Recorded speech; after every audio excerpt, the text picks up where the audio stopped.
বন্ধুরা সবাই কেমন আছেন? আজকে মার্চের 21 তারিখ 2017 সাল।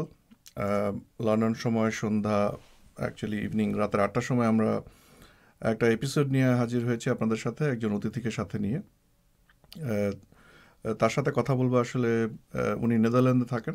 নেদারল্যান্ডের রাজনীতি নিয়ে কিছুক্ষণ কথা বলবো, এবং তারপরে সামগ্রিক অর্থে ইউরোপের রাজনৈতিক পরিস্থিতি, ইউরোপের বাংলাদেশ বা আমাদের মতো যারা ইমিগ্রেন্ট আছেন তাদের জীবন, এবং তার উপরে বর্তমান রাজনৈতিক পরিস্থিতি কী ধরনের প্রভাব ফেলছে সেসব নিয়ে কিছুক্ষণ আলোচনা হতে পারে। এবং আপনাদের যদি কোনো প্রশ্ন থাকে আপনারা অবশ্যই আমাদের আমাদের জানাবেন। একজন বলছেন যে সাউন্ড শোনা যাচ্ছে না, এটা আমি একটু ছোট করে একটু টেস্ট করে দেখতে চাই। হ্যাঁ, শোনা যাচ্ছে বলে আমার মনে হয়, তবুও আমি মাইক্রোফোনটা একটু কাছে নিয়ে আসছি যাতে এটা আর একটু ক্লিয়ারলি শোনা যায়। তো আমি আসলে কোনো রকম অ্যানাউন্সমেন্ট ছাড়াই চলে আসছি, এবং আগের থেকে আপনাদেরকে জানাই সেজন্য দুঃখিত, কারণ আসলে টেকনিক্যাল কারণে আমাদের একটু সমস্যা হচ্ছিল। তো যারা আসলে নেদারল্যান্ড সম্পর্কে জানে না, নেদারল্যান্ড শব্দটা দেশটার নাম নিয়ে অনেক ধরনের কনফিউশন আছে, এবং এটা নিয়েও হয়তো আমরা কিছুক্ষণ কথা বলতে পারি। আর দেরি না করে আমরা আমাদের অতিথির কাছে চলে যাচ্ছি। হ্যালো, কেমন আছেন তানভীর আপা? ভালো আছি আরিফ ভাই, শুভ সন্ধ্যা। শুভ ধন্যবাদ সন্ধ্যা আপনাকেও। আমাকে ধন্যবাদ আমাকে আপনার সাথে লাইভে আমন্ত্রণ জানানোর জন্য। আমরা নেদারল্যান্ডের নাম দিয়ে শুরু করতে পারি। হ্যাঁ, নেদারল্যান্ড আসলে নেদারল্যান্ড আসলে নেদারল্যান্ডের বিবর্তিত নাম। অ্যাকচুয়ালি এটার অথেন্টিক নাম হলো নিদারলান্দেন, মানে নিচু, লোল্যান্ড। আচ্ছা। এটা অ্যাকচুয়ালি নামটা ছিল, ওরা তো খুব নিচু ভূমিতে, এটা সবাই জানে, সমুদ্রের নিচে, সমুদ্রের বাঁধ দিয়ে উঁচু করে ওটাকে, দেশটাকে সমুদ্র থেকে তোলা হয়েছে। তো হ্যাঁ, সেই সময় অনেক অনেক আগে এই দেশটার নাম ছিল নিদারল্যান্ডের, মানে নিচু, লো ল্যান্ড। আচ্ছা। সেই থেকে আজকে এটার হলো বিবর্তিত রূপ নেদারল্যান্ডস। আচ্ছা, তাহলে এই কারণেই মোস্টলি, কারণ আমরা আমাদের কনফিউশনের মূল সমস্যাটা হচ্ছে যে আমরা সাধারণত অনেক সময় হল্যান্ড শুনি, অনেক সময় ডাচ শুনি, অনেক সময় নেদারল্যান্ড শুনি। সো আসলে যে কোনটা প্রকৃত নাম এটা অনেকে হয়তো। নেদারল্যান্ডের একটা পার্ট তখন আলু এবং অন্যান্য অনেক ফসল এবং অন্যান্য কারণে খুব রিচ ছিল, যে পার্টটা, সে পার্টটাকে অ্যাকচুয়ালি হল্যান্ড বলা হতো। যেমন অনেক সময় আমরা বাংলাদেশ ঢাকা সমার্থক করে ফেলি, তো ঢাকা হ্যাঁ, বাংলাদেশ বুঝি, অনেকটা আপনি সেই ক্যাটাগরিতে দেখতে পারেন। যেই জায়গাটা থেকে বিজনেস কন্ট্রোল হতো সেই জায়গাটাকে হল্যান্ড বলা হতো, তো সেই জন্যই হল্যান্ড অ্যাকচুয়ালি ছিল পার্ট অফ। হ্যাঁ, আপনার সাইড থেকে আসলে কোনো কারণে হঠাৎ করে ভিডিও মনে হচ্ছে সরে আসছে। আপনার স্কাইপে কোনো সমস্যা হচ্ছে কিনা আমি ঠিক শিওর না। আম, আপনি যদি পারেন আরেকটু ডিসকানেক্ট করে আবার যদি আমাদের সাথে কানেক্ট করেন তাহলে মনে হয় ভালো হয়। আহ, কোনো একটা সমস্যা হচ্ছে মনে হয়। ও, আপনাকে আবার ফেরত পেয়েছি আমরা। আচ্ছা। হ্যাঁ, মাঝখানে হ্যাঁ, ফ্রিজ হয়ে গিয়েছিল, এই জন্য আমরা একটু টেনশনে পড়ে গেছিলাম। Sorry, carry on. হল্যান্ডের ব্যাপারটা, হল্যান্ডের নামটা কি? সেই জন্য মানে ওই রিচ পার্টটা, বিজনেস কন্ট্রোল পার্টটাকে হল্যান্ড বলা হতো সেই সময়। তো সেই থেকে হল্যান্ড আর কি পরিচিত, নেদারল্যান্ডসের সমসাময়িক শব্দ হিসেবে বা সমর্থক শব্দ হিসেবে। আর ডাচ কথাটা অ্যাকচুয়ালি ইংরেজিতে বলে ডাচ, যেমন আমরা জার্মানদেরকে জার্মান বলি, আসলে তো জার্মানি ভাষার জার্মান না, তারা হলো ডয়েচ আচ্ছা, বা ডাচে। সেরকম ডাচ হলো নেদারল্যান্ডের, ওরা হলো নেদারল্যান্ডসে হলো ওদের ন্যাশনালিটি, আর দেশটার নাম বলে নেদারল্যান্ড। আচ্ছা। নেদারল্যান্ডস অ্যান্ড নেদারল্যান্ডসে হলো আমরা যেমন বাংলাদেশ বা বাঙালি ওরকম বলি, বাংলাদেশি সেই রকম। আর ডাচ শব্দটা খুবই ইংরেজি শব্দ, Dutch is not from Dutch language. সেই জন্য কনফিউশন, আমি প্রচুর কনফিউজড হয়ে গেছি, কারণ জার্মানরা তাদের ভাষাকে বলা হয় ডয়চে, তাই না? জি। সো মানে তাহলে জার্মান আর নেদারল্যান্ডের মাঝে কনফিউশনটা কোথায়, এবং ইংরেজি উচ্চারণ, লোকাল ভাষার উচ্চারণ নানা রকম। যাই হোক, আমার মনে হয় কনফিউশন কিছুটা হলো জার্মানি আমাদের মাঝে হলো ক্লিয়ার হয়েছে। ডয়েচ, জার্মানি হলো ডয়েচ, আর ওরা হলো ডাচ, দুটো তো আলাদা, মানে নেদারল্যান্ডস, হ্যাঁ। হুম। ওরা ডয়েচ হলো জার্মান ভাষায়, আবার ডাচেরা যেমন জার্মানদেরকে বলে ডাইটসে, সেটা আবার একটু অন্যরকম। ওকে। ইউরোপে তো ভাষার খেলাটা আপনি জানেনই, প্রত্যেকটা আলাদা ল্যাঙ্গুয়েজ এবং আলাদা উচ্চারণ, আলাদা অ্যালফাবেট, সমস্ত কিছু। আই মিন ইয়েস, অ্যালফাবেটের প্রোনাউন্সিয়েশনটা। ইয়েস। সো তো মানে ডাচরা আমাদের উপমহাদেশের ইতিহাস যদি আমি যতটুকু শুনেছি যে ইংরেজদেরও আগে সম্ভবত ডাচরা তাদের জাহাজ নিয়ে আমাদের এই ভারতীয় উপমহাদেশে তাদের বাণিজ্য করতে গিয়েছিল। এই সম্পর্কে আপনি কিছু জানেন? খুব সামান্য জানি। অ্যাকচুয়ালি আমার জানার হলো, আমার ধারণা ইংরেজদের পরে কিংবা সমসাময়িক সময়ে হয়তো ওরা ইয়েতে গিয়েছিল, ইন্ডিয়াতে গিয়েছিল, কিন্তু তারও কিছুটা আগে থেকে এরা, বা কি বেশ কিছুটা আগে থেকে ওরা ইন্দোনেশিয়া ছিল ওদের, যেমন ছিল ইংল্যান্ডের ইন্ডিয়া, তো ইন্দোনেশিয়া ছিল ওদের মেন কলোনি এশিয়াতে। এছাড়াও ডাচেরাও মানে ইংরেজদের থেকে আলাদা নয়, তাদেরও বহু কলোনি ছিল, অনেক পরে পর্যন্ত ছিল, আরুবা, বোনার, কুরাসাও, ওরা যেটাকে বলতো ডাচ এবিসি, সেগুলো, সুরিনাম দক্ষিণ আমেরিকায়, কলোনি ওদের অনেকটাই ছিল। তবে ইন্দোনেশিয়া পুরোপুরি ওদের দখলে ছিল, এবং কিছুটা ইন্ডিয়ার কিছুটা পার্টও ছিল ওদের আচ্ছা, দখলে। মানে ইউরোপিয়ান কান্ট্রিগুলো আসলে নিজেদের মধ্যে এক ধরনের আপোষে ভাগ বাটোয়ারা করে নিয়েছিল। অনেকটা। তবে ডাচেরা একটা সময় পর্যন্ত তো জলদস্যু ছিলই, ফিশিং, মানে সমুদ্র যেটা ওদের দুঃখ ছিল, সেটাই আবার ওদের আয়ের উৎসও ছিল, ফিশিং। তো ওদের পাস হিস্ট্রি ধরতে গেলে কিন্তু অনেকটা বড় বড় ইয়েই আছে, জলদস্যুতা বা আম, কি যেন বলে, ফিশিং অ্যান্ড অল। তো সেই থ্রুতে ওরা সেই জিনিসটা যতটুকু পারা যায়, যতদূর সামনে নেওয়া যায়। একটা জিনিস ইউরোপিয়ানদের দিকে দেখতেই হবে, ওরা কোনো জায়গায় থেমে থাকেনি, ওরা সবসময় ট্রাই করে গেছে লুক ফরওয়ার্ড ইয়ে করার জন্য। তো তারা তাদের সেই এক্সপার্ট্রিজ কাজে লাগিয়ে জাহাজে করে নেদারল্যান্ড থেকে ইন্দোনেশিয়া পর্যন্ত পৌঁছে গেছে। আম, এদেরকে তো মনে হয় ভাইকিং বলা হয় না, তাই না? ভাইকিংরা হচ্ছে সম্ভবত নরওয়ের থেকে যারা আসছে তারা। হতে পারে, এই টার্মটা আমার পরিচিত না। আচ্ছা, গুড। আসলে কয়েকটা কোয়েশ্চেন আসতেছে দেখতেছি, বাট কোয়েশ্চেনগুলো আমরা অ্যাড্রেস করবো।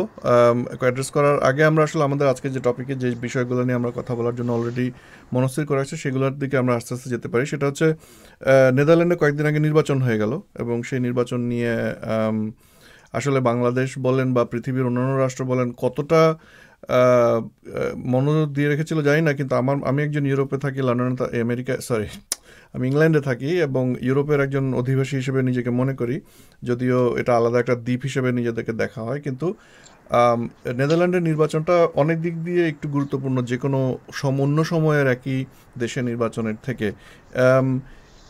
এটা আমার কাছে মনে হয়েছে। তো এই নির্বাচনটা কি কারণে এবার গুরুত্বপূর্ণ বলে আপনি মনে করেন? আমার মনে হয় পরিবর্তিত বৈশ্বিক রাজনীতির কারণে পরপর, প্রথম একটা ব্যাপার তো ছিল ব্রেক্সিট, তার পরপরই আমেরিকার নির্বাচনে ডোনাল্ড ট্রাম্পের আসা। তো সেই কারণে তারপর পরবর্তী ইলেকশনটাই নেদারল্যান্ডসে ছিল বলে সবার দুটো বড় বড় ঝাঁকির পরে তৃতীয়টার দিকে সবার চোখ ছিল অনেক বেশি। কারণ আমার ধারণা প্রথম দুটো জিনিসই বোধহয় আনএক্সপেক্টেড ছিল। মানে ওয়ার্ল্ড রিভিউ যদি যেরকম জরিপ যেরকম দেখা হয় নিউজ পেপারে, বা নির্বাচন উপলক্ষে সমস্ত জায়গায় প্রচন্ড জরিপ চালানো হয়, তো জরিপ মানে ওই এক্সপেকটেশনের সাথে লোকজনের মেলেনি, হয়তো রেজাল্টটা একটু শকিং ছিল। হ্যালো? হ্যাঁ, জি। আচ্ছা, আমি ভাবলাম কি ডিসকানেক্টেড কিনা। না, না, না, ডিসকানেক্ট হলে ডেফিনেটলি আমরা বলবো। তো আমার কোয়েশ্চেন হচ্ছে যে আমি পার্সোনালি তা একটু নেদারল্যান্ডের ব্যাপারে, নর্মালি তো আসলে ইউরোপে অনেকগুলো দেশ এবং মানুষের জীবনে একটা সংক্ষিপ্ত সময়ের প্রতিদিন 24 ঘন্টার ভিতরে কিছুটা সময় সে হয়তো খোঁজ খবর রাখে, কিন্তু নেদারল্যান্ড বিষয়ে আমার পার্সোনালি দৃষ্টি রিসেন্টলি, মানে নির্বাচনের 2-1 দিন আগে আসছে একটা স্পেসিফিক ঘটনার কারণে, সম্ভবত টার্কির সাথে জড়িয়ে কিছু একটা হয়েছিল। এই ব্যাপারে আপনার কি মনে আছে? আপনি কি এরদোগানের ওই হুমকিটার কথা বলছিলেন, জার্মান আর ডাচদেরকে যে হুমকি দিয়ে যাচ্ছিল? হ্যাঁ, মানে এই পুরো ঘটনাটা আসলে কোথা থেকে শুরু এবং কেন শুরু, এবং নেদারল্যান্ড এটাতে কিভাবে জড়িয়ে পড়লো বলে আপনার মনে হয়? অ্যাকচুয়ালি মানে খুব সাধারণভাবে বলতে গেলে, আমাদের এখানে নেদারল্যান্ড বা জার্মানিতে আমাদের এখানে প্রচুর, আমরা প্রচুর বিদেশি আছি। অনেক সময় আমার এটা মনে থাকে না যে আমি নিজেও বিদেশি, প্রচুর বিদেশি আছি। তাদের মধ্যে আমার ধারণা as well for Germany, as well for Netherlands, most most ইয়ে ধরলে, সংখ্যাগরিষ্ঠ ধরলে টার্কি থেকে আসা, তুরস্কের লোকজন। তো ভীষণভাবেই তারা পলিটিক্যালি এবং অন্যান্য সমস্ত ফ্যাক্টরে, ইকোনমিক্যালিও এখানে অনেক ভূমিকা রাখে। আর যেহেতু জার্মানরা বা ডাচেরা যেভাবে এরদোগান চাইছেন অনেকটা একদলীয় শাসন বা সেনা শাসন তুরস্কে বা তুরস্কের অন্যান্য অ্যাফেয়ারে, তারা তার এক্সপেকটেশন অনুযায়ী দিচ্ছে না, তো তার আউটকামটা অনেকটা এরকম অ্যারোগেন্ট ছিল বলে আমার ধারণা। আচ্ছা, তো মানে এটা আমার কাছে একটু সন্দেহজনক লাগছে যে নির্বাচনের ঠিক আগের দিন নেদারল্যান্ডস এই ধরনের এক ধরনের মিডিয়াতে এটা নিয়ে হলো এবং এর দোকান পর্যন্ত যেভাবে হুমকি দামকে দিচ্ছিল। কিন্তু পরের দিন যে রেজাল্টটা আসলো সেই রেজাল্টটা আমাদের কাছে খুব আশ্চর্যজনক লাগলো এই কারণে যে নেদারল্যান্ডের বা ডাচ এমপি গ্রিট ওয়াইল্ডারের কথা অনেকদিন ধরে শোনা যাচ্ছিল, বেশ সেন্সিটাইজেশন করে ফেলছিল সে আপনার ওই যে রেসিজমের ব্যাপারটা বা অ্যান্টি ইসলাম যে ব্যাপার সেই ব্যাপারটা। কিন্তু দেখা গেল যে সে খুব একটা ভোটে জিতে না এবং এটাকে খুব সবাই মানে গত 1-1.5 বছর ধরে বিশ্বজুড়ে যে বর্ণবাদের যে একটা মাথাচাড়া দিয়ে উঠেছিল সেটার বিপরীত একটা রেজাল্ট আমরা দেখতে পেলাম নেদারল্যান্ডসে। এটাকে কিভাবে ব্যাখ্যা করবেন আপনি, বা এটা কি কারণ হয়েছে মনে করেন? আমি একটু পেছন থেকে বলি, একটু পেছনে যাই। জি, জি। আপনি ইংরেজিতে বলছেন খেয়ার্ড উইল্ডার্স, আমি ডাচে বলি। আপনি কি বলেন? আপনি আপনার ইয়েটা কি ছিল? আমি আমরা বলি গ্রিট উইল্ডার্স, বাট আচ্ছা, এটা ইংরেজি উচ্চারণ। খেয়ার্ড উইল্ডার্স। আচ্ছা, তো পত্রিকায় বা মিডিয়াতে যেটা নিয়ে আমার একটা স্ট্যাটাসও কারোর সাথে কথা হচ্ছিল, ওরা চায় রিসেন্টলি যে জিনিসগুলো ঘটছে, কারণ আমরা অনেকেই অনেক পেছনের জিনিস মনে রাখতে পারি না, মনে রাখতে চাই না, বা ব্যস্ততায় ভুলে যাই, ফলো করতে চাই না। আমরাও হয়তো যারা মিডিয়ার কনজিউমার আছি সব পপুলার জিনিস খুঁজি, তো মিডিয়াও ব্যস্ত আমাদেরকে পপুলার জিনিস সার্ভ করতে। খেয়ার্ড উইল্ডার্স এর ব্যাপারটা কিন্তু আজকের নয়, আমাদের অনেক পেছনে যেতে হবে। আজকে যে লিডিং পার্টি, এখন যে রুলিং পার্টি যারা আছে, লাস্ট 3 বছর ধরে যারা নেদারল্যান্ডকে রুল করছে বা ইয়ে করছে, তাদের মধ্যে আছে, তাদের অ্যাকচুয়ালি খেয়ার্ড উইল্ডার্স কিন্তু মানে পেই উনি কিন্তু পার্ট অফ ফেফেডেই ছিলেন আগে। আজকে যারা লিড করছে উনি তাদেরই পার্ট ছিলেন। 2004-এ উনি ওখান থেকে বেরিয়ে এসে নিজের দল গঠন করেছে ফেফেডে, এবং উনি সব সময় কন্ট্রোভার্সিয়াল ক্যারেক্টার ছিলেন। উনি চাইতেন মিডিয়াতে অ্যাটেনশন ড্র করতে, এবং উনি সব সময় কোরআন ব্যান করতে হবে, কিংবা নেদারল্যান্ডে মসজিদ বানানো বন্ধ করে দিতে হবে, মুসলিম ইমিগ্রেন্ট আসা বন্ধ করে দিতে হবে। এগুলো কিন্তু আজ থেকে বলছেন না। ইভেন কি ফিতনা নামে একটা মুভি তৈরি হয়েছিল, আমি জানি না আপনার এটার কথা মনে আছে কিনা। মনে আছে। হ্যাঁ, ওনার ব্যাকিং এই মুভিটা তৈরি হয়েছিল, and he was attacked also publicly সেই সময়। it was in 2004 I guess. আমাকে দেখতে হবে এক্স্যাক্ট ইয়ারটা, বা 2004 এর ওইদিকে বা 2010 এর ওইদিকে উনি ওনাকে পাবলিকলি আমস্টারডামে অ্যাটাকও করা হয়েছিল। উনি সব সময় নিউজে থাকার জন্য, লাইমলাইটে থাকার জন্য উনি কিছু না কিছু কন্ট্রোভার্সিয়াল করেই গেছেন। এটা না আজকেই ডোনাল্ড ট্রাম্প আমেরিকায় জিতে যাওয়াতে, কিংবা সারা ইউরোপ জুড়ে সন্ত্রাসী হামলা হওয়াতে হঠাৎ করে খেয়ার্ড উইল্ডার্স এগুলো বলছেন তা নয়। তবে হ্যাঁ, নির্বাচন সামনে ছিল বলে অবশ্যই উনি ট্রাই করেছেন অন্যান্য দেশের মতো এখানেও। যেভাবেই হোক, ডাচেরা যত শান্তিপ্রিয় জাতি হোক না কেন, খারাপ অর্থনীতির কারণে চাকরি নেই এবং অন্যান্য সমস্ত যা বাস্তবতা পুরো ইউরোপের, নেদারল্যান্ড তো আর তার বাইরে নয়। কিছু না কিছু তো এখানের মানুষের মনেও এফেক্ট হয়, তো উনি ওই জায়গাটা খুঁচিয়ে ওটাকে অনেকটা সামনে আনার চেষ্টা করেছেন, এবং আমি বলবো কিছু মাত্রায় তো সফল হয়েছেন। 20-21টা সিট পেয়েছেন, ওটাও তো কম না। আমি বলবো কম না ডাচ, এত লিবারেল ডাচ সোসাইটির জন্য।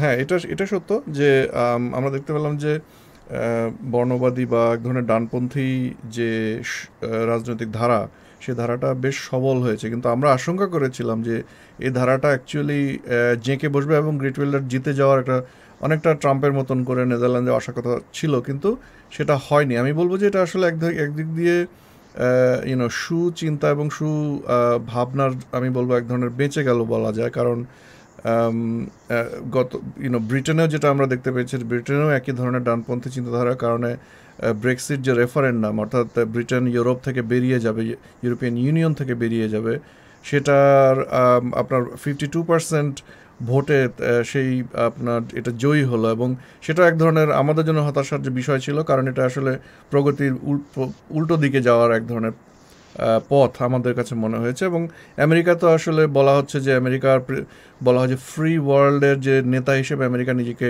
প্রচার করতো, এবং বারাক ওবামার সময়ে আমরা যে সমস্ত আমি বলবো তথাকথিত বা আপেক্ষিক ভালো যে সমস্ত পদক্ষেপ আমরা দেখতে পেয়েছিলাম সেটা কমপ্লিট রিভার্সাল দেখতে পাচ্ছি আমরা ডোনাল্ড ট্রাম্পের হাত দিয়ে, এবং সেগুলো খুব সিভিয়ারভাবে হচ্ছে। এবং আমাদের আশঙ্কা ছিল যে নেদারল্যান্ডের নির্বাচন আসলে ইউনো সেই ধারার পথ ধরেই হয়তো ডানপন্থীরা ক্ষমতায় আসবে, কিন্তু এখানে দেখা যাচ্ছে যে ডানপন্থীরা আসতে পারেনি, মধ্যপন্থীরা জয়ী হয়েছে। কিন্তু এখানে খানিকক্ষণ আগে একজন একটা প্রশ্ন করেছেন বামপন্থীদের ব্যাপারে।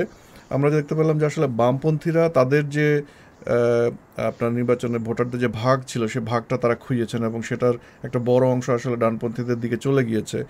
এটার ব্যাপারে আপনার কি কোনো অভিমত রয়েছে বলে মনে করেন? হ্যাঁ, আমি তিনটে ভাগে নিলাম আপনার কোয়েশ্চেনটাকে। প্রথমে ব্রেক্সিটের পরে ইউরোপে একটা এক্সিটের জোয়ার এসে গেছিল, কারণ ইউরোপিয়ান ইউনিয়ন থেকে অনেকেই বেরিয়ে যেতে চায়। কারণ আমরা যারা ইউরোপিয়ান ইউনিয়নে আছি, যেই সমঝোতার মধ্যে দিয়ে যারা আমাদের থেকে মানে আমরা বলতে সেন্ট্রাল ইউরোপের থেকে যারা অর্থনৈতিকভাবে দুর্বল তাদেরকে সাপোর্ট করার জন্য সেটার অনেকটা রেশ আমাদেরকে টানতে হচ্ছে, আমাদেরকে অনেক বেশি ট্যাক্সিং এবং অনেক কিছুর আন্ডারে আছে মিডল ক্লাস পিপলরা, এখানে ওয়ার্কিং ক্লাস পিপলরা। তো ওই ব্রেক্সিটের পরে একটা ভীষণ জোয়ার এসেছিল, তো সেই সময় নেদারল্যান্ডেও কিয়ার্ট উইল্ডার্স এবং এই ধরনের সমমনা পার্টিগুলি এনএল এক্সিট, ডাচ এক্সিট এই ধরনের প্রচার নেদারল্যান্ডসেও চলেছে। এটা হচ্ছিল আমার একটা বক্তব্য, যে প্রচারণা বা চেষ্টা কারো কম ছিল না, কিন্তু হ্যাঁ যেটা হয় হালে পানি পায়নি। আর সেকেন্ডলি আপনারা কেন ভেবেছিলেন মানে just Brexit and Donald Trump জিতে যাওয়ার কারণে কি আপনারা ভেবেছিলেন যে এই ধরনের কিছু নেদারল্যান্ডে ঘটে যাওয়ার সম্ভাবনা আছে? এটা আপনাদের ভাবনায় ছিল? বিকজ ইট হ্যাপেন্ড দেয়ার।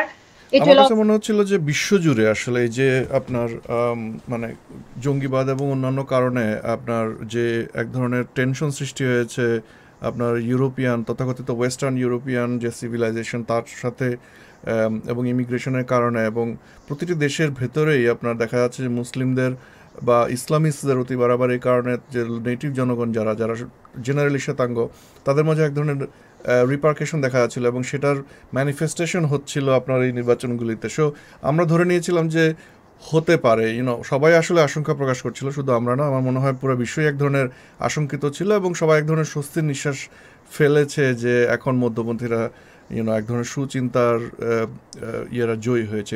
এটা আসলে আমার মনে হয় চিন্তা ছিল। হয়তো দেশের আপনি একজন ডাচ নিবাসী হিসেবে আপনার হয়তো অতটা বিশ্বাসহীনতা ছিল না, কিন্তু আমরা যেহেতু বাইরে থাকি আমাদের হয়তো অত বিশ্বাস নাও থাকতে পারে। আমি আপনার ওই ভিউয়ারের কোয়েশ্চেন প্লাস আপনার এই কোয়েশ্চেনটা দুটো একসাথে ধরে এখন বলতে পারি, দুটো এখন মোটামুটি সেম লাইনে এসছে। ব্যাপারটা হলো যা আপনি বলছেন, ইউরোপের পরিস্থিতি অনেক পরিবর্তন হয়েছে। এরা একসময় অকাতরে, যেমন 2 বছর আগেও সিরিয়ান শরণার্থী যখন এসছে আমরা দেখেছি জার্মানিতে, জার্মানরা রাস্তায় দাঁড়িয়ে নিজেদের ঘরে জিনিসপত্র বের করে পুতুল থেকে আরম্ভ করে টেডি বিয়ার থেকে আরম্ভ করে কি না দিয়ে বুকে জড়িয়ে ধরে সিরিয়ান শরণার্থীদেরকে বরণ করেছে। তো সেই ভালোবাসাটা মানে আমি যখন থেকে আমি অনেকদিন আছি ইউরোপে, আমাদের কারণে, আমাদের বিদেশিদের কারণেই এটা আস্তে আস্তে কমতে কমতে এখন ওদের জানে প্রাণের প্রশ্ন চলে আসছে। এখন যেভাবে সন্ত্রাসী হামলা হয় তারা যেহেতু প্রাণ দিচ্ছে, এখন জিনিসটা এখন পরিবর্তন হয়ে গেছে। আমি নিজেও, আমি বিদেশি হয়েও অ্যাজ এ ডাচ রেসিডেন্ট আমি নিজেও ভয় থাকি যে আমি কোনো একটা এয়ারপোর্টে ফ্লাই করতে গেলে বা কোনো ট্রেন স্টেশনে গেলে আমি সুস্থ বেঁচে টেচে বাড়ি ফিরবো। তো সেই জিনিসটা তো সবার মনেই কাজ করে। এই ক্রমাগত এই জিনিসগুলো বিদেশিদের এই ধরনের হঠকারী মনোভাব, আচরণ, সুবিধে নেওয়া এবং মানে যতভাবে ওদেরকে যন্ত্রণা দেওয়া যায়। এবং একটা জিনিস ঠিক, নেদারল্যান্ডের কথাই বলবো, প্রচুর এক্সপার্ট আসছে বাড়ি থেকে, প্রচুর এক্সপার্ট আসছে। এক্সপার্টদের প্রতি কিন্তু সে ধরনের কোনো ইয়ে নেই, ব্যাপারটা অনেক বেশি কাজ করে।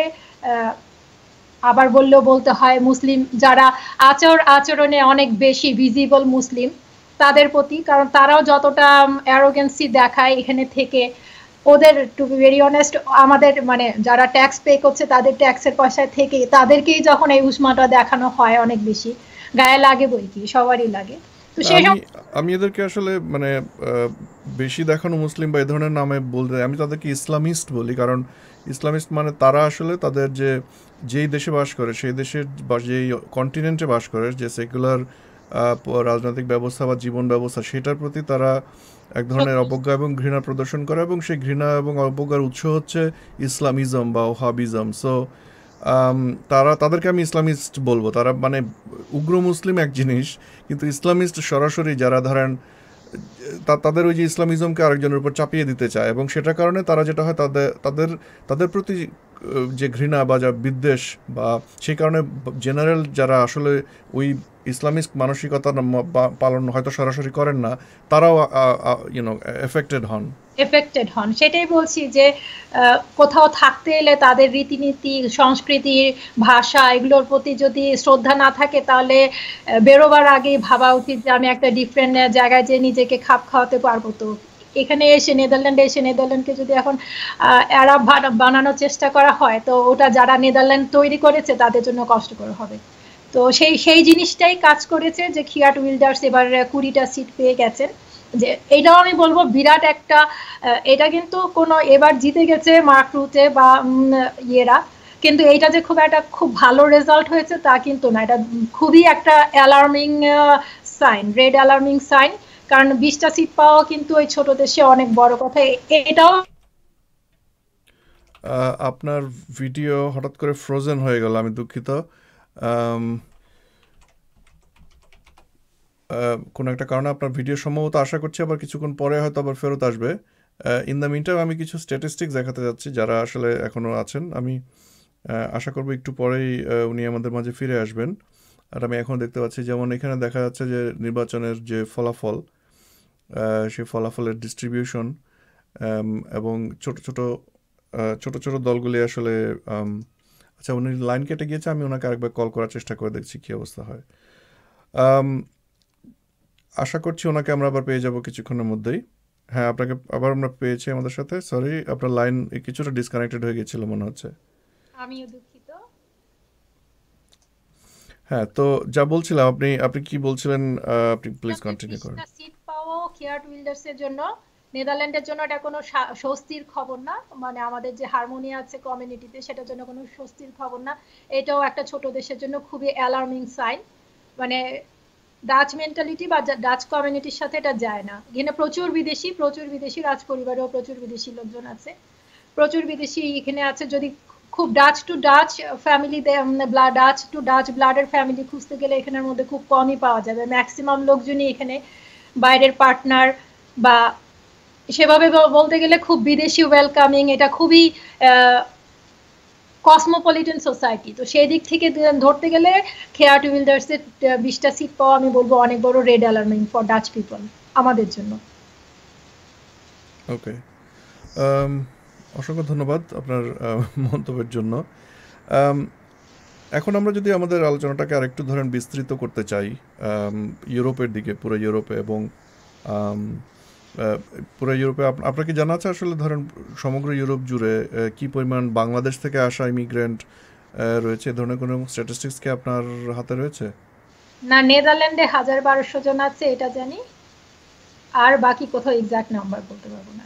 আচ্ছা, তো জেনারেলি আমি পার্সোনালি যেহেতু ইংল্যান্ডে থাকি এবং আমি অনেকদিন ধরেই এখানে থাকি, এবং আমাদের যে অ্যাক্টিভিজম সেটার সাথে সঙ্গতি রেখে আমি সবসময় চেষ্টা করি চিন্তা করতে অ্যাটলিস্ট যে বাংলাদেশ থেকে চলে আসা এই যে প্রবাসী যে যে যে আমি বলবো যে সংখ্যা, সেই সংখ্যা আমি বলবো যে কম না, কিন্তু 17 কোটি মানুষের একটা দেশের বলা হয়ে থাকে যে 5 কোটির মতন বিদেশি বাংলাদেশি বিশ্বজুড়ে ছড়িয়ে আছে। তার মধ্যে একটা বড় অংশ অবশ্যই মিডল ইস্টে থাকে, যারা আসলে ওখানে মনে হয় না পার্মানেন্টলি থাকে, কিন্তু একটা বড় অংশ মিডল ইস্টে থাকে। কিন্তু তারা আমার মনে হয় রেমিটেন্স পাঠানো ছাড়া বাংলাদেশের রাজনীতিতে খুব বেশি অবদান ওনারা রাখেন না বা রাখতে চান না।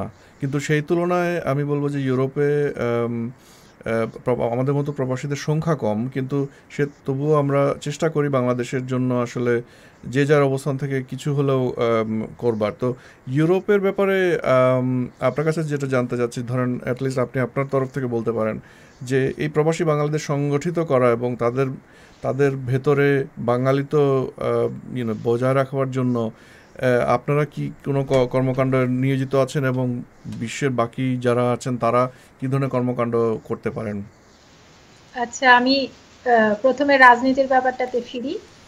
আমি ব্যক্তিগতভাবে বলবো যে আমার যা দেখা আশপাশে, আমি লন্ডনের কথা জানি না, কারণ ওটা অনেক বড় একটা ব্যাপার, সেকেন্ড বাংলাদেশ ইস্যু হতে পারে, বা লন্ডন আমেরিকার প্রচুর বেশি বাংলাদেশি থাকে, ওনাদের অনেক ওই জিনিসটা অনেক বড় একটা কমিউনিটি, লার্জ স্কেলে আসে। সো তাদের যে কন্ট্রিবিউশন বাংলাদেশি পলিটিক্সে হতে পারে কিংবা অন্যভাবে হতে পারে, সেটা আমরা যারা ছোটোখাটো জার্মান, ইটালি, হল্যান্ডে থাকে স্মল কমিউনিটি, তাদের জন্য ওটা কাউন্টে, মানে ওটা গুণাতে আসে না। আর ব্যক্তিগতভাবে আমার অভিমত জানতে চাইলে, প্রবাসে সবার আসলে মোটো হওয়া উচিত আমরা সবাই Bangladeshi, not divided by religion, not by politics, not by other Sylheti or Barishal or Chittagong. মানে আমাদের যে টেন্ডেন্সিটা থাকে, আমি জানি না কেন থাকে, ওটা আমি রিয়েলি, আমাকে এটা কষ্ট দেয় যে আমরা বাইরে থাকলে একটা নোয়াখালী, একটা সিলেট, একটা বরিশাল, একটা চিটাং, একটা Dhaka, all that sort of জেলা সমিতি, এই সমিতি ওই সমিতি বানিয়ে ফেলি। এগুলো আমার কষ্ট, আমার মনে হয় কেন এই ডিভাইড করতে হবে সমস্ত কিছু, কেন আমরা সবাই বাংলাদেশি নই? তো সেদিক দিয়ে যদি বলি, আওয়ামী লীগ, বিএনপি কিংবা জাতীয় দল যখন যে পপুলার থাকে, প্রবাসীরা তাতে মেতে ওঠে, ওটাও কষ্ট দেয়।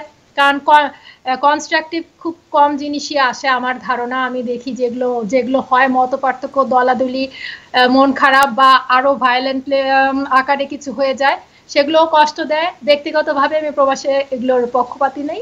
তবে হ্যাঁ, আমরা স্বাধীনতা দিবস, বিজয় দিবস, 21শে ফেব্রুয়ারি, পয়লা বৈশাখ বা অন্য যত রকমের, পহেলা ফাল্গুন, এই ধরনের যত ন্যাশনাল ইভেন্ট আছে, all sort of national event, যেখানে সবাই একসাথে আসতে পারে without giving a second thought, কাউকে ভাবতে হবে না ওটা হিন্দুদের বা মুসলমানদের বা নোয়াখালীর বা সিলেটের বা এর বা তার, without giving a second thought সবাই যাতে একসাথে আসতে পারে, because we all belong to Bangladesh, we are all Bangladeshi.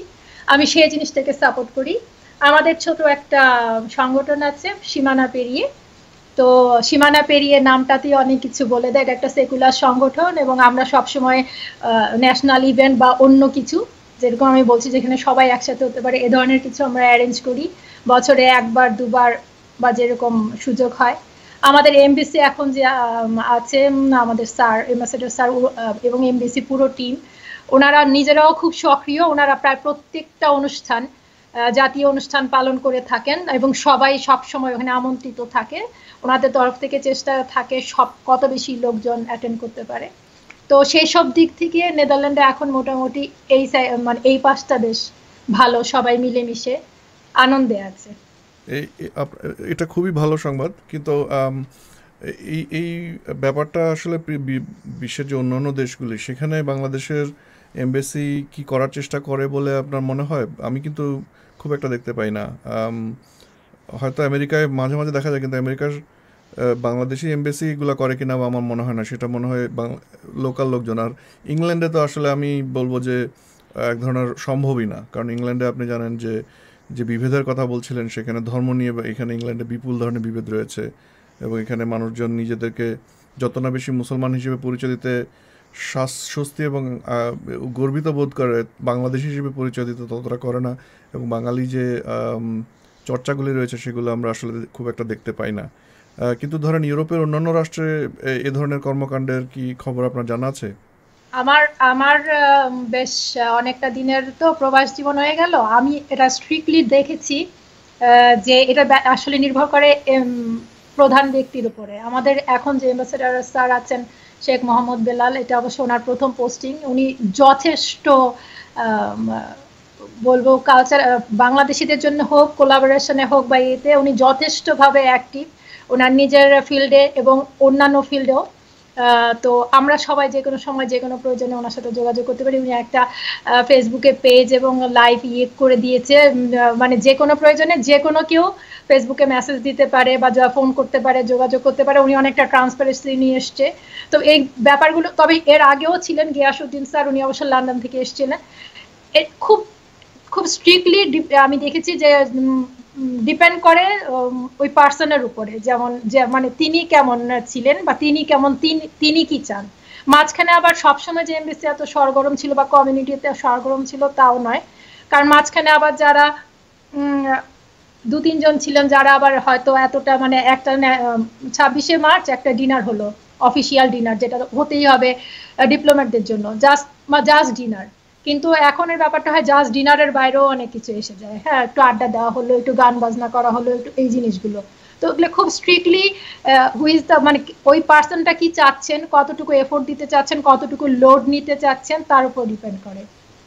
আর একটা জিনিস বলতেও, সীমানা পেরিয়ের শুরুরও এটা একটা কারণ ছিল, বিকজ একসাথে হওয়ার কোনো বেসিক গ্রাউন্ড নেই।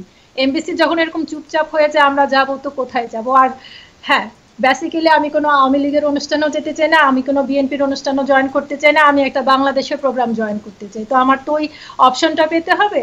আমি গান চাই, আমি নাটক চাই, আমি আবৃত্তি চাই, আমি মারামারি দেখতে চাই না, আমি বক্তৃতা শুনতে চাই না, আমি অনেক কিছু থেকে দূরে থাকতে চাই। তো সেই প্রসপেক্ট থেকেও অ্যাকচুয়ালি বলতে গেলে সীমানা পেরিয়ের জন্ম, যে আমরা সবাই শুধু একটু একসাথে নির্মল আনন্দের কিছুটা সময় কাটাবো।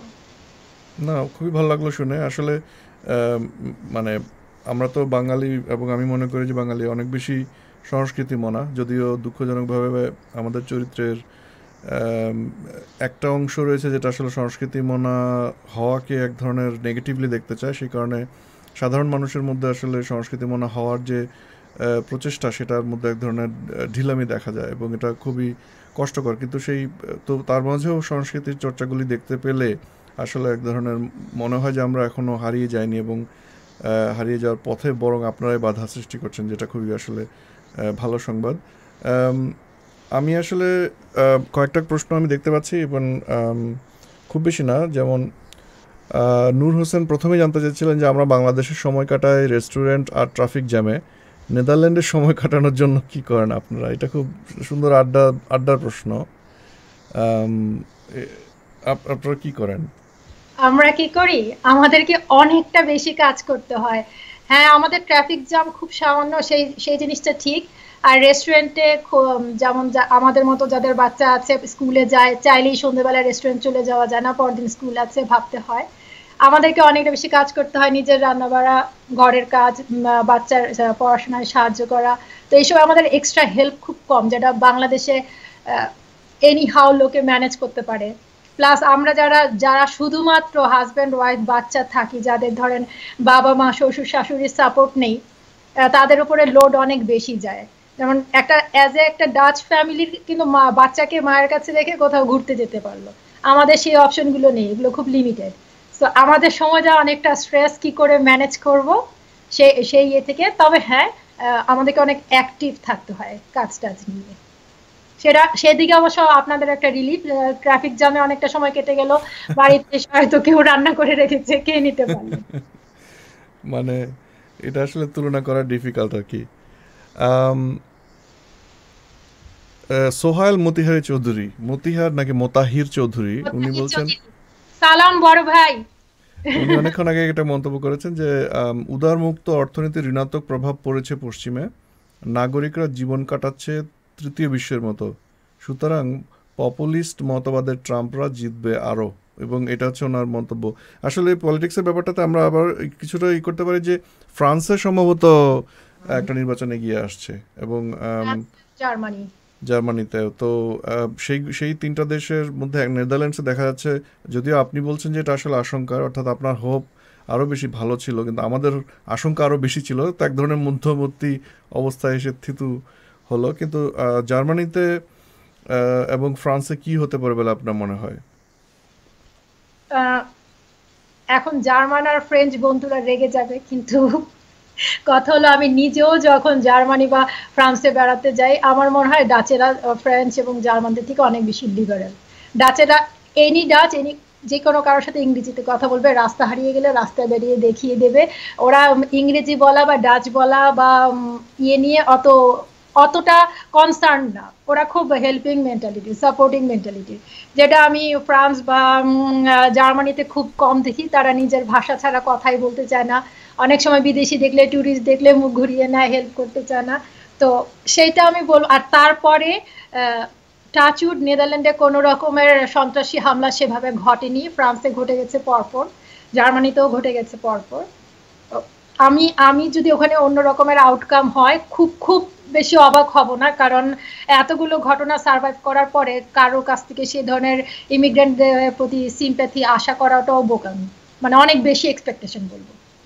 ওয়েল আসলে আমার কাছে মনে হয় যে ওই যে বললাম যে যে ছোট্ট দলটা, যে ছোট্ট গোষ্ঠীটা আসলে সম্পর্ক ধ্বংস করতে চায়, তারা সংখ্যা যতই কম না হোক না কেন, তাদের আচরণ এবং কর্মকাণ্ডগুলি এতটাই নৃশংস হয়, এবং যে সাধারণ মানুষের পক্ষে আসলে এটা ডিফারেন্সিয়েট করা খুব কষ্টকর হয়ে দাঁড়ায়। যে কারণ যেহেতু মুসলমানরা নিজেদেরকে বাঙালি বা বাংলাদেশি বা সোমালিয়ান বা পাকিস্তানি বা মিডল ইস্টের কোনো দেশের জাতীয়তায় পরিচয় দিতে তারা চায় না, তারা নিজেদেরকে একটা কমন ব্ল্যাঙ্কেট মুসলমান হিসেবে বলতে চায়। তাদের মধ্য থেকে যখন কেউ একজন একটু বেশি আগ বাড়ায়, কাউকে বোমা মেরে বসে অথবা গুলি করে বসে, তখন স্বাভাবিক অর্থে ওই যে যে আসলে ডিফারেন্স করতে পারে না তাদের কাছে মনে হবে সবাই বুঝি এরকম। এটা আমি বলবো যে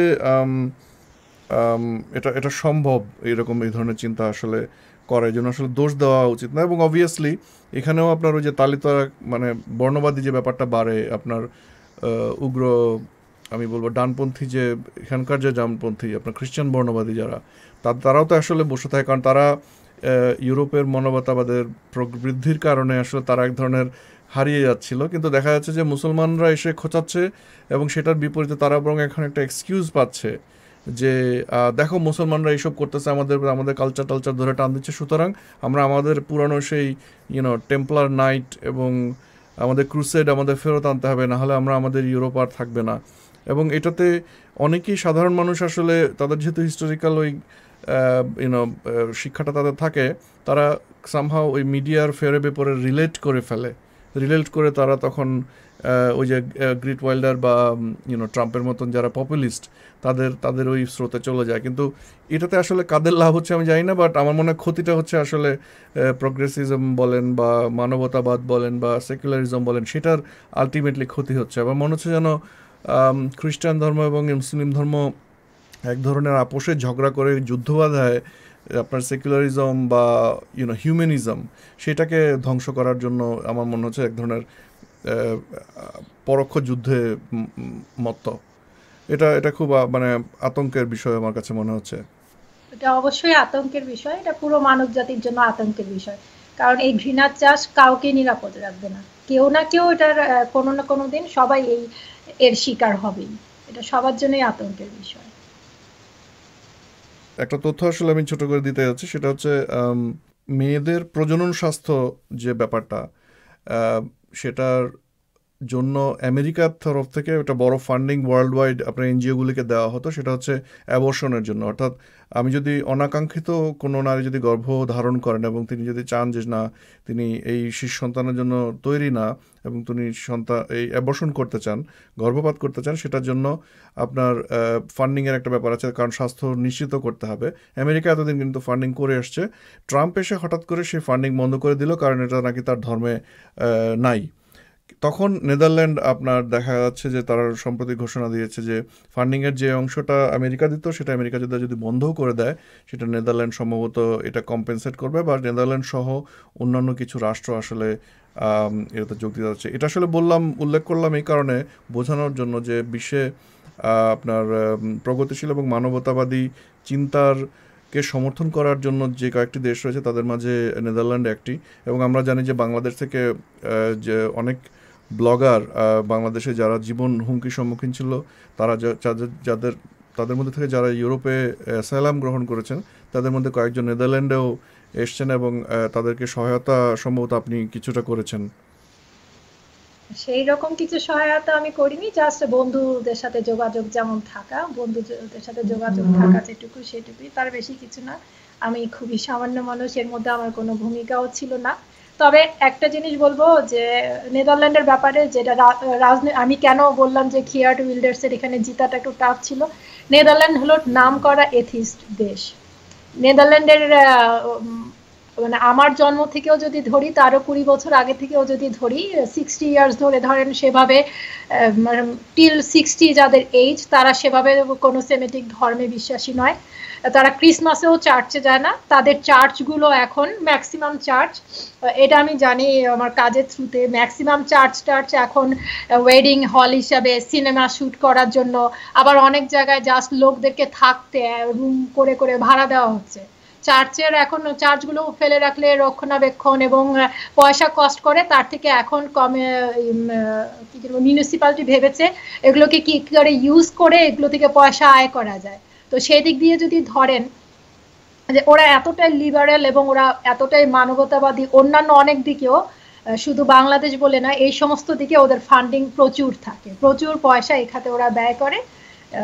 কিন্তু এই জিনিস আমার খুব মজা লাগে, যারা কোনো সেমিটিক ধর্মে বিশ্বাস করে না তাদেরই প্রথম কাজটা থাকে যে কোনো ধরনের বিপদে মানব সেবায় বা মানবতার কল্যাণে সবার আগে এগিয়ে আসাতে। এটা আসলে খুব ভালো। ওয়েল, ইংল্যান্ডেও আপনার গত 10 বছর ধরে এটা দেখে আসছিলাম আমরা, কিন্তু ইন্টারেস্টিং ব্যাপার হচ্ছে আমি গত 1 বছর ধরে খেয়াল করছি যে সমস্ত চার্চ মোটামুটি হারিয়ে গিয়েছিল বা ঢেকে রাখা হয়েছিল, সেই সমস্ত চার্চ ইংল্যান্ডে এখন আবার বের করে আনা হচ্ছে। সম্ভবত ইংল্যান্ডের সরকারের পক্ষ থেকে আপনার ফেইথ স্কুল বা খ্রিস্টান স্কুলগুলিকে আবার নতুন করে পয়সা ঢালা হচ্ছে এবং বলা হচ্ছে যে ইংল্যান্ডের মানুষ ধর্ম থেকে নাকি সরে গেছে এজন্য, এবং ওই ব্রেক্সিটের যে মেন্টালিটি এটার সাথে সামহাও এটা কানেক্টেড বলে আমার মনে হয় আর কি। সো এগুলো আসলে চিন্তার বিষয়। তো আপনার সাথে আসলে আলাপ করে ভালো লাগলো খুবই, এবং অনেক কিছু আমরা জানতে পারলাম আপনার কাছ থেকে। আমি এখন পর্যন্ত নতুন কোনো প্রশ্ন দেখতে পাচ্ছি না আসলে। সাধারণত বাংলা ভাষার দর্শক বাংলাদেশ থেকে হয়ে আসেন, কিন্তু যারা ইউরোপের এবং যারা বাংলাদেশের যদি কেউ দেখে থাকেন এতক্ষণ রাত জেগে, তাদেরকে অসংখ্য ধন্যবাদ জানাচ্ছি। সে কারণে আসলে আমরা খুব বেশি মন্তব্য পাচ্ছি না। তো যারা এতক্ষণ দেখলেন তাদের কাছে অনুরোধ যে এই ভিডিওটি আপনারা এখানে দেখেছেন, খুবই ভালো, ধন্যবাদ। আপনারা শেয়ার করবেন যাদের আসলে যারা দেখতে পারেননি, যারা ধরেন ঘুমাচ্ছেন বা পরে দেখতে আগ্রহী ইউরোপের রাজনীতি সম্পর্কে কিছুটা জানার জন্য, তাদের সাথে শেয়ার করবেন। এবং এটা ভিডিওটা পরে ইউটিউবেও থেকে যাবে, এবং ইউটিউবের চ্যানেলে যদি আপনি এটা এখন দেখে থাকেন পরে চ্যানেলটা সাবস্ক্রাইব করে রাখবেন, তাতে আপনার কাছে পরবর্তীতে আরও যে সমস্ত আলোচনা সেগুলো আপনাদের কাছে চলে যাবে। এবং ইংরেজিতে বলা শেয়ারিং ইজ কেয়ারিং, যদি আপনি কেয়ার করেন তাহলে শেয়ার করবেন যাতে করে সবাই আসলে আরও বেশি করে জানতে পারে। তানভীর হোসেনকে অসংখ্য ধন্যবাদ আমাদের সাথে এখানে উপস্থিত হওয়ার জন্য। এবং আমি জানি ইউরোপে আসলে মেইনল্যান্ডে আমাদের ইংল্যান্ড থেকে 1 ঘন্টা আগানো, দ্যাট মিনস এখানে রাত 10টার মতন বেজে গিয়েছে, এবং ব্যস্ত নাগরিক জীবনে আসলে বেশ রাতে আপনি সময় দিয়েছেন, এই জন্য আপনাকে আবারও ধন্যবাদ জানিয়ে আজকে আমরা আসলে বিদায় নিতে চাচ্ছি। আরিফ ভাই, আপনাকে অনেক অনেক ধন্যবাদ। আই এম রিয়েলি অনার্ড যে আপনি আমাকে ডেকেছেন। আর এটা ছোট কথা না বললে আমার ভালো লাগবে না, আমি গিয়েছিলাম। আগে যখন কেউ জানতো, বন্ধু বান্ধব বা পরিচিত কেউ নেদারল্যান্ডে আছি, প্রথমেই সবার কোয়েশ্চেনটা থাকতো ওখানে নাকি ফ্রি গাঁজা পাওয়া যায়, সব জায়গায় নাকি গাঁজা খাওয়া যায়, এ ধরনের একটা কোয়েশ্চেন থাকতো কলিগ ওয়াল বন্ধু সার্কেলে। মানে প্রথম প্রশ্নটাই ছিল নেদারল্যান্ড নিয়ে এরকম। কিন্তু এই লাস্ট কয়েক বছরে একটা কোয়েশ্চেন আমি ফ্রিকুয়েন্টলি শুনি, কোয়েশ্চেন বা কমেন্ট, যেটা আমাকে খুব ভালো লাগে। ওরা যখন বলে এই তোদের ওখানে নাকি জেলখানা বন্ধ করে দিয়েছে, আসামি নেই, কয়েদি নেই, কয়েদির অভাবে নেদারল্যান্ডে জেলখানা বন্ধ হয়ে গেছে। হ্যাঁ, তো এই জিনিসটা আমার এই জিনিসটা না বললে বোধহয় ইন্টারভিউটা অসম্পূর্ণ থেকে যেত। খুবই ভালো বলছেন, এটা আমারও মনে ছিল না, বলা উচিত ছিল। এটা আসলেই সত্য কথা যে আপনি তখন বললেন যে আসলে এথিস্ট একটা দেশে কয়েদির অভাবে বেশ কয়েকটা জেলখানা বন্ধ হয়ে গেছে। হ্যাঁ, এটা আমার মনে হয় খুব একদম চাক্ষুষ একটা এভিডেন্স যে যারা বলে থাকে যে ধর্ম হচ্ছে নৈতিকতার একটা উৎস, তাদের চোখের সাথে যে একটা এথিস্ট মেজরিটি একটা দেশের জেলখানায় বন্ধ করে দেওয়া হচ্ছে, মানে এখানে নৈতিকতার অবস্থা এতই ভালো। এবং এটা আসলে খুব একটা ভালো। নৈতিকতার উৎস হলো আইনের শাসন আর তার যথাযথ প্রয়োগ, এবং কেউ আইনের ঊর্ধ্বে নয়। সেই জিনিসটা দেখতে হলে নেদারল্যান্ডের রাজ পরিবার থেকে যে কোনো কর্মজীবী মানুষ পর্যন্ত টানা যায় জিনিসটা। আমার মতে নৈতিকতার উৎস ওই জায়গাতেই থাকে। যখন একটু থাকে, আমি যখন গাড়িতে থাকি আমি কখনোই রেড লাইট বা ইয়েতে গাড়ি টান দিব না, আমি জানি 100 ইউরো ফাইন থাকবে। হ্যাঁ, কিন্তু যখন আবার পায়ে হেঁটে চলি তখন কিন্তু এদিক ওদিক তাকিয়ে করে চলে যায়, কারণ তখন ফাইনের অপশনটা কম। হ্যাঁ, হিউম্যান নেচার, মানুষ ফাঁকি দেবেই। হ্যাঁ, হ্যাঁ যখন আইনের শাসনটা অনেক স্ট্রং থাকে তখন আর ফাঁকি দেওয়ার সাহসটা করবে না। আমার ধারণা এইটাই বেসিক ডিফারেন্স বিটুইন একটা এথিস্ট কান্ট্রি আর একটা যারা মৌলবাদী রাষ্ট্রের মধ্যে। হ্যাঁ, এটা আসলে খুবই ভালো বলছেন এবং আমাদের বাংলাদেশের জন্য আশা করব বাংলাদেশ কোনো একদিন নেদারল্যান্ডের মতন হয়ে উঠবে, অন্তত আইনের শাসনের দিক দিয়ে। কারণ বাংলাদেশের কথা শুরু করলে মন খুব খারাপ হয়ে যায়। আমরা বিদায় নিচ্ছিলাম। সেই জন্য আমি বাংলাদেশের নামটা না তুলে বললাম মৌলবাদী রাষ্ট্রের মধ্যে, কারণ হৃদয় হৃদয় ভেঙে যাবে। তো সেই জন্যই বললাম যে হ্যাঁ, আসলে আইনের শাসন এবং আইনের মানে আইনের সুপ্রয়োগ এবং সবাই কেউ আইনের ঊর্ধ্বে নয়, সবাই আইনের চোখে সমান, সেই জিনিসটা করলেই আমার ধারণা যে এই ধরনের ঘটনা ঘটে যে জেলখানা বন্ধ করে দিতে হয় কয়দিনই। হুম, না, অসংখ্য ধন্যবাদ। আমাদের আসলে বেশ অনেকক্ষণ কথা বলেছি, কথা বলে ভালো লাগলো এবং পরবর্তীতে আপনাকে আমাদের এই আলোচনায় পাবো আশা করি। এই আশা নিয়ে আজকের মতো আমরা বিদায় নিচ্ছি। ভালো থাকবেন, যে যেখানে থাকুন, সুস্থ থাকুন, নিরাপদে থাকুন।